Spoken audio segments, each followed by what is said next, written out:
که تاسې زما غوندې د AI د زده کړې شوقیان یاست نو دغه د یوټیوب لاس چینل خامخا در سره سبسکرایب کړئ. زه په هفته کې 3-4 ویډیوګانې په دې ګورم چې په AI کې کوم نوي تغییرات راغلي، کوم نوي پروډکټس راغلي دي او د هغه څخه څنګه صحیح استفاده وکړو. یعنې په عموم کې د AI زده کړه ده.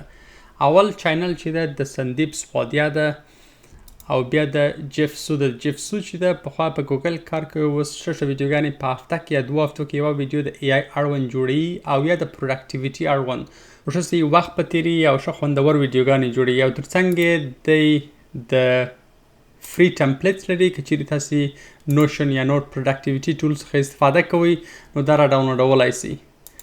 دریم چې د نت هرک د بن AI د سکل لیپ AI د ډان مارټل ده چې د بزنس په اړه هم ډېر ښه ویډیوګانې پورته کوي، خو په میاشت کې یو یا 2 ویډیوګانې د AI اړوند پورته کوي.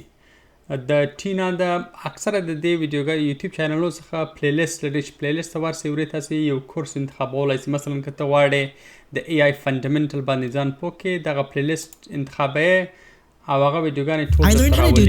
الکس فن، لویس اکاډمي او جاک روبرټس.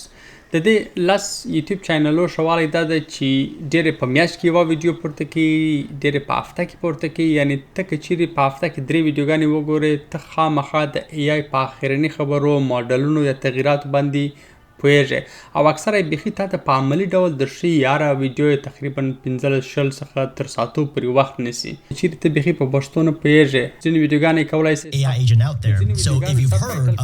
پښتو ته واړئ. مثلا دلته د دې ویډیو سب ټایټل چې د انګلیسي ده، سیټینګس ته راځم، په سیټینګس کې سب ټایټل باندې کلیک کوم، په سب ټایټل باندې آټو ټرانسلیټ باندې کلیک کوم، دلته پښتو انتخابوم. Cowork, Codex, or OpenClaw, but found those too intimidating? You are in the right place. تاسې سب ټایټل په پښتو ژبه ویلی سئ. اکثره ویډیوګانې شاید ونه لري، دا یوازې هغه ویډیوګانې لري چې هغه ویډیوګانې کاپشن ولري. خو اوس خوشبختانه ډېر افغانان هم شته چې په پښتو او دري ژبه د AI اړوند ښه خوندور ویډیوګانې جوړوي. نو هغه هم کولی سئ تاسې په فیسبوک کې یا په یوټیوب کې پیدا کړئ.